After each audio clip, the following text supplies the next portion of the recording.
Alright, welcome to my 1.14 trading hall / iron farm tutorial.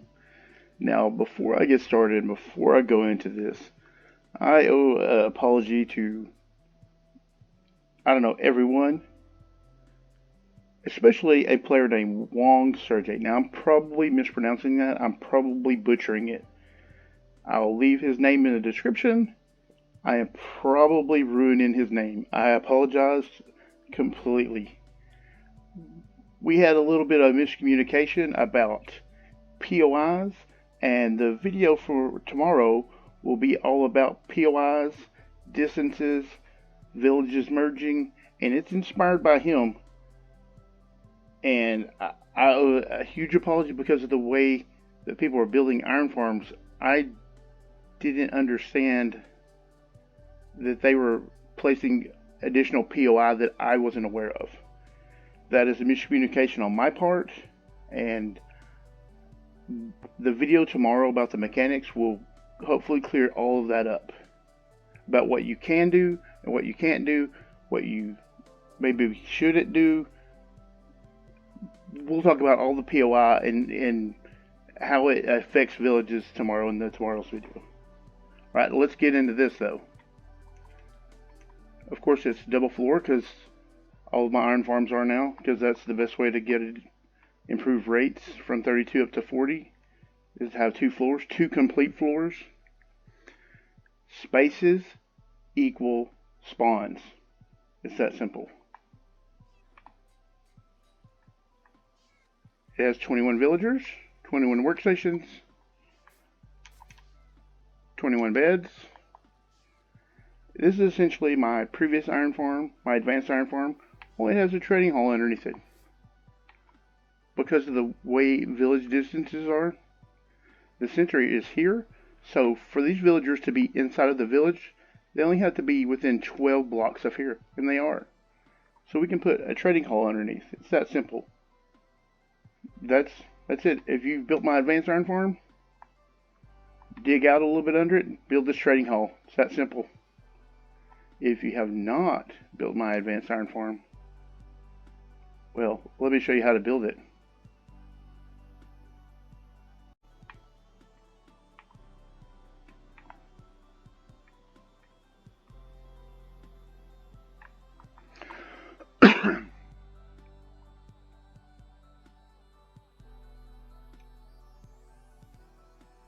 It of course starts out with a 25 by 25 pattern.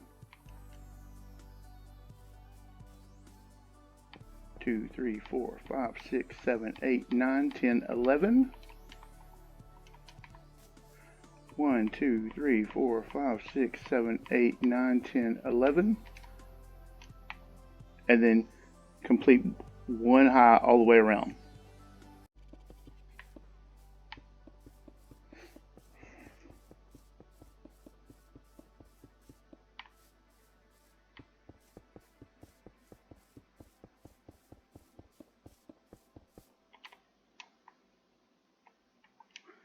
Now that you have that done, 2 blocks here, 2 blocks there on each one of the corners.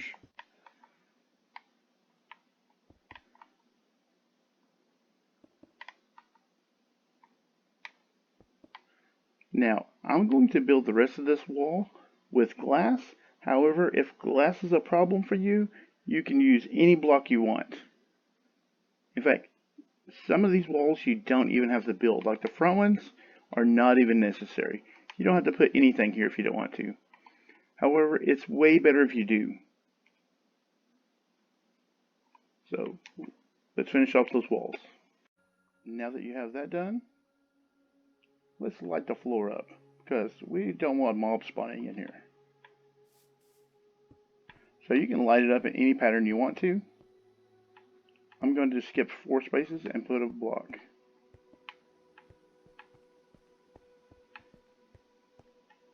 It should look something like this.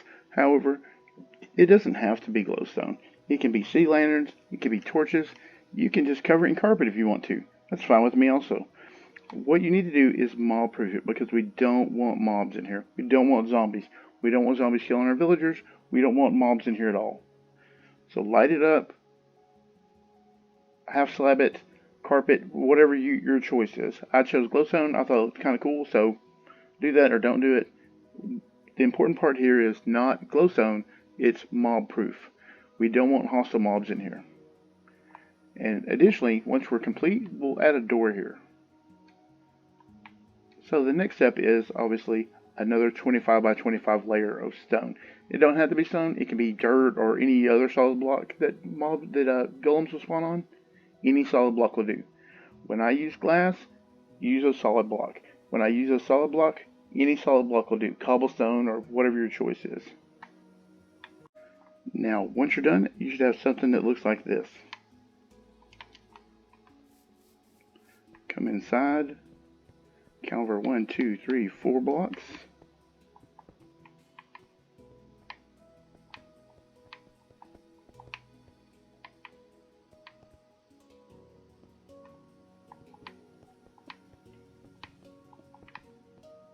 One, two, three, four, 5, 6, 7.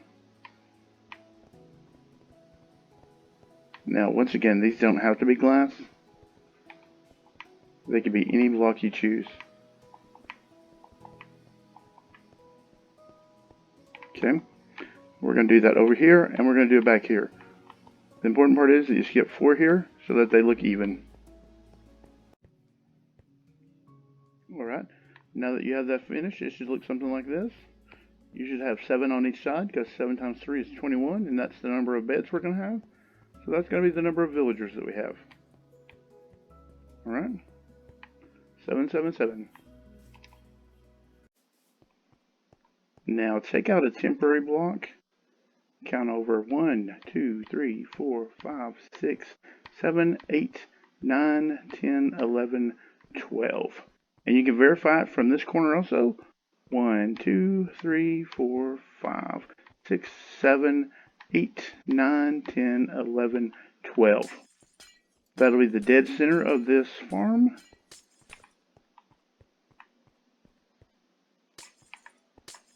Just so happens to be a piece of glowstone under there. If you arrange yours exactly like I did, then yours will be too.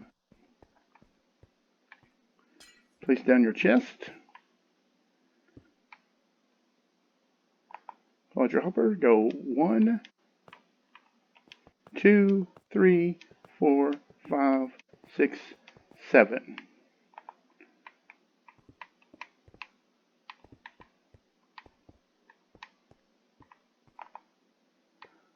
That into that hopper, into that hopper, into that hopper, into that hopper, into that hopper. Essentially, you want to make a 9 by 9 hoppers. As long as they feed into another hopper, you'll be fine.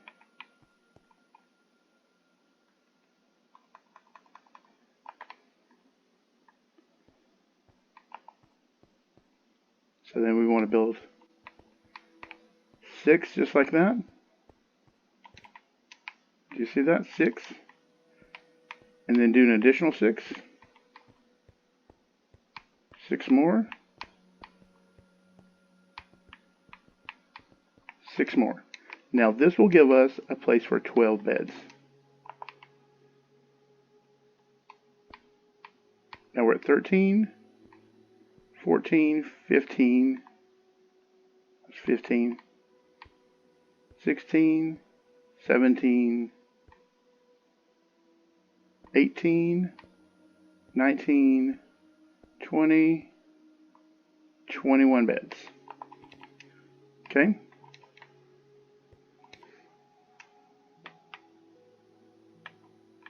Let's go ahead and place our beds. 1, 2, 3, 4, 5, 6, 7, 8, 9, 10, 11, 12,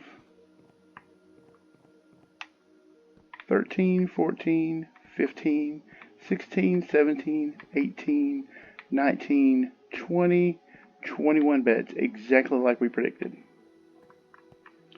Okay, now we're going to come up. And we're going to do the same pattern we did below with the hoppers.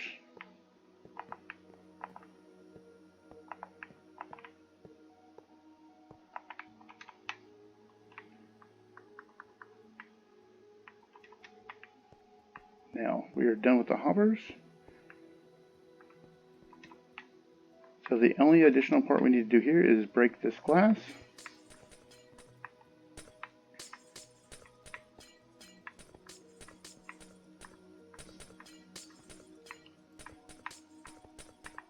Like I said, I've covered this in other videos. It's exactly the same farm, only has a trading hall underneath it.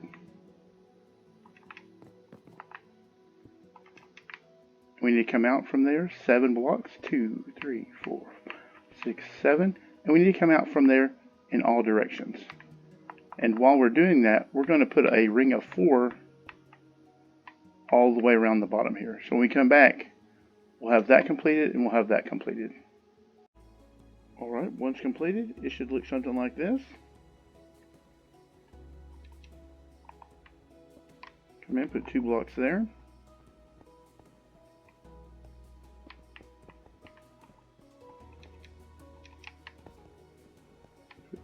Put the blocks in the corners just like this.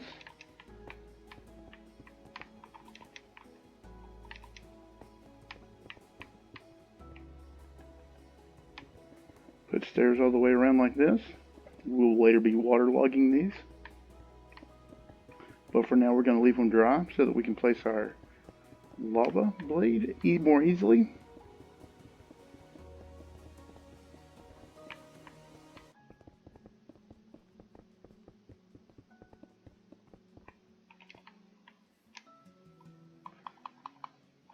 From this upper part,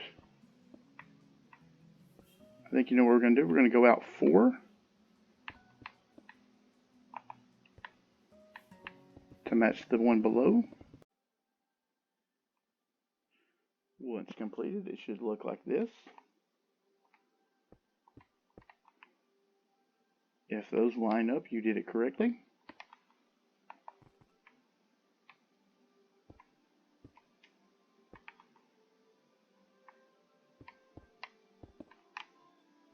Whoops. Okay, now it's time to come in and place our signs. So you'll crouch place like this, not on the bottom one, but on the middle. 1, 2, 3, 4, because lava flows 4 blocks in the overworld. 1, 2, 3, 4. 1, 2, 3, 4 in all 4 cardinal directions. 1, 2, 3, 4. Now pick a side. It doesn't really matter which one. And you'll come in and point at that sign right there. 1, 2, 3. Then you'll come to this one and you'll go 1, 2. We're making a diamond pattern for the lava blade. 1, 2, 3.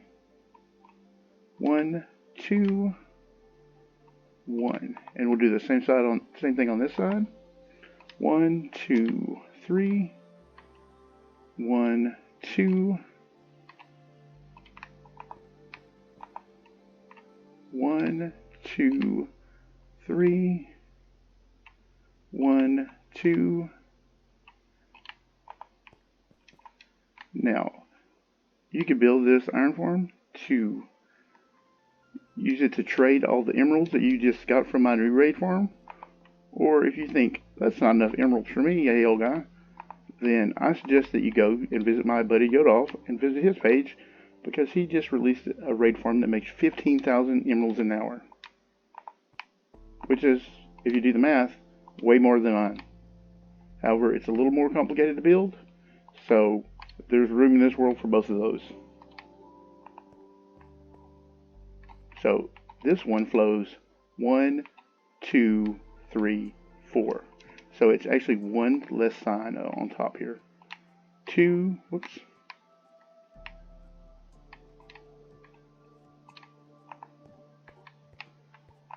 I was busy telling you about his raid farm. Lost track of what I was doing.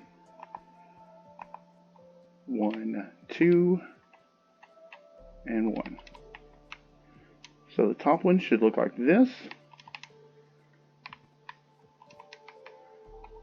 Come in, if you're in survival, just get you a block like that.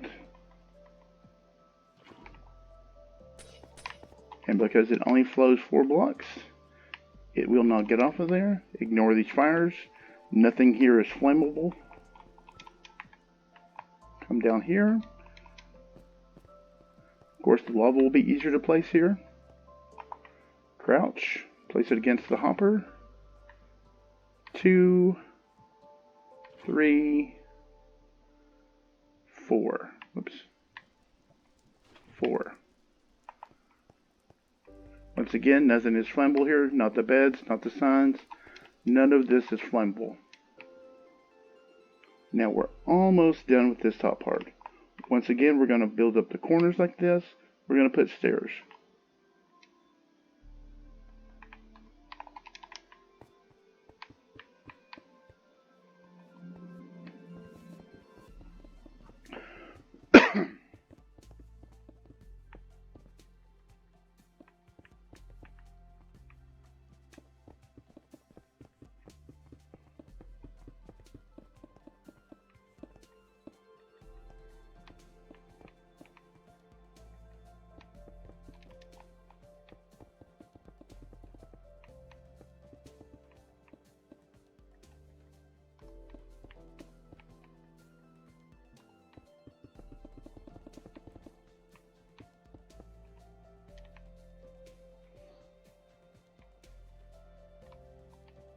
Alright, once completed, it should look something like this.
Once completed, it should look exactly like this.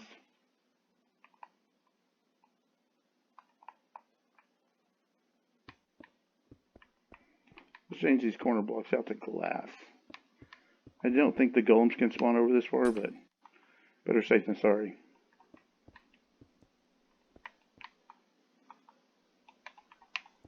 If I remember correctly, that's what I put in my last one.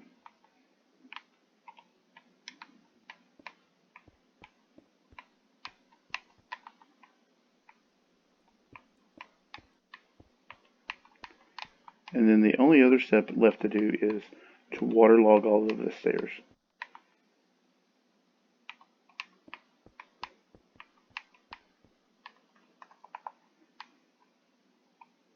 Now you'll see this exact farm built by a couple of other people.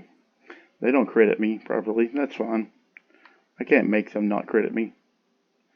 What they're doing is they're not crediting the people that I've gotten my information from. They're not crediting the people that did the code digging. They're just spouting facts from my videos when they don't actually credit anyone. They tell you that they dug through the code, and that's a lie, because they play on PlayStation. They didn't dig through anything. What they did is they watched my YouTube video. They tell you that they dig through code. That's a lie. They tell you that their iron farm, which looks exactly like this one, makes 50 ingots an hour. And that's a lie also. There's no way it makes over 40. Now, in a single hour, it may make over 50. That's completely believable. What is not believable is the fact that it does it over extended periods, because there's no way it does that.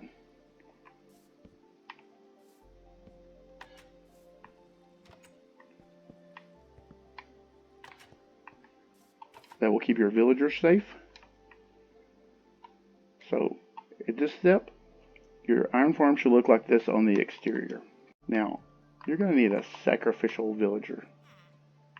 He can be a child, a nitwit, whatever. We're going to kill him anyway, so it doesn't really matter what he is. Now, if this was an adult villager, you would need to place a job block also. Any job block will do. Now your secondary villager can go here. Choose your job block you wish them to have.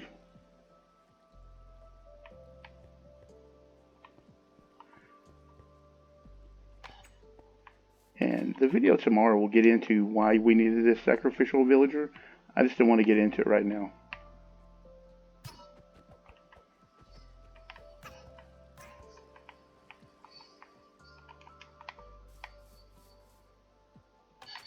Just know that you need to do that step.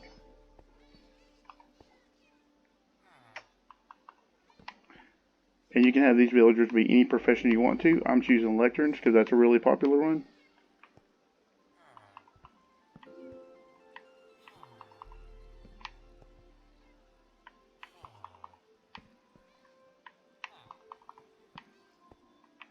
And I know what you're thinking. You're thinking, but aren't my... Oh, a nitwit. See, a nitwit is something we absolutely do not want in this. Because we want to trade, and nitwits don't have trades. So if you have a nitwit or a child, I do not recommend them for this farm. Normally, an iron farm, it doesn't matter what type of villager, but we want to trade. Now, if you're willing to wait for that child to grow up, do not put a job block in front of them, put a regular block, and then come back once they're grown up and put their job block in. Because if you use a job block, then it misaligns the job blocks, the workstations. When I say job block, I mean workstation. If you put, let's say this is a child and you put a workstation, well guess what? That's actually his workstation. So it misaligns all the workstations by one. If you're willing to wait for the child to grow up, that's fine. But just place an ordinary solid block. And you may want to place two because they can jump on top of it and get away. But they can be any type of villager you want. Any workstation will work. You don't have to separate it like I did, but you can if you want. And they can all be one type of villager if that's what you want also.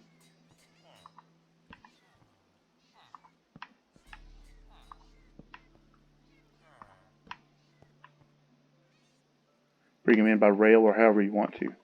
Now, this iron farm is almost complete. You'll need to come in and break this block right here. And then aim right there. It's very precise where you have to aim at. Aim right here. Waterlog them. This way they don't aggro at night because they can't bounce out because it's only too high in there. They can't bounce out of the water and the water keeps them from aggroing and disconnecting from their bed. The more stable your village is, the higher your rates will be. If you have a village that is disconnecting from the beds very often, you will not have steady rates. And then of course go around and do this for each villager.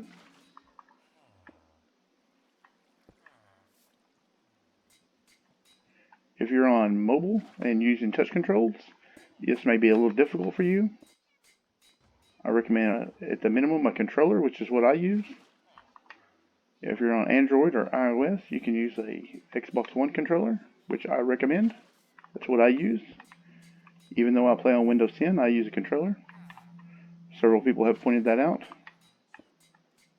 They can tell because of the buttons on screen. I really should take those off, but they don't bother me. So if they don't bother you, then they don't bother me. However, I also do play on Xbox One sometimes and iOS. And occasionally even Android. Primarily I play on Windows 10 though. This farm can be built in a series of 4. They don't all have to be the trading hall variety. You can look at my advanced iron farm and build the upper ones like that. And build the bottom ones as the trading hall version. Or build all 4 as trading hall version, your choice. Whoops, we missed it there. That's going to happen sometimes. It actually pushes the villager forward. It makes it much easier on your next attempt.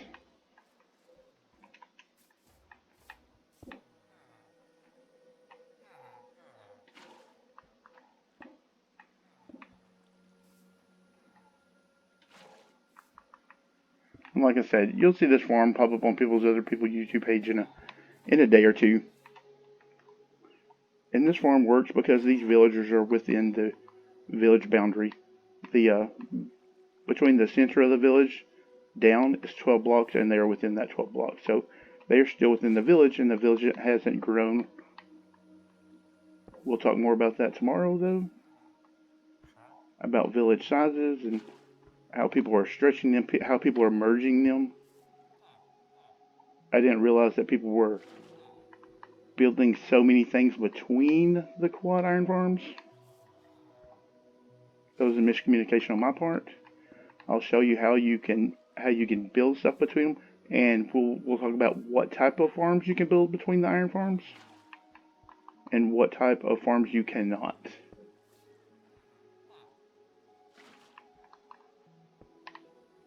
Because if you have POIs outside of the village, but within the village detection range, it can actually stretch the size of the village.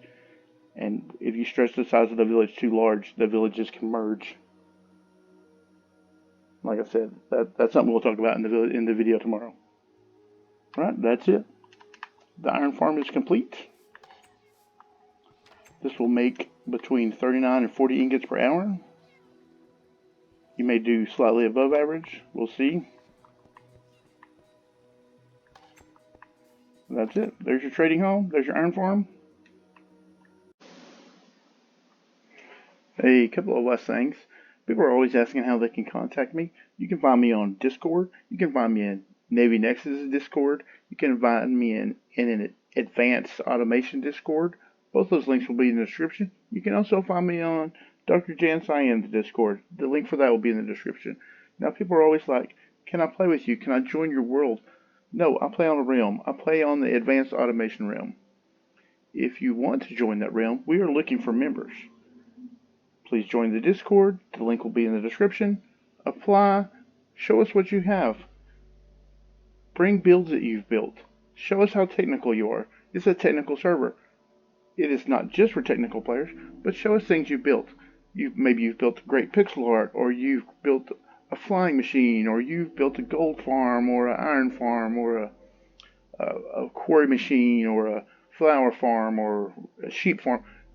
Whatever that your specialty is, bring it to us, show it to us, join us and play on our realm. It's that simple. Advanced automation. It'll be in the description, along with other people who do cool stuff that I find enjoyable. Alright, thank you for watching. Bye-bye.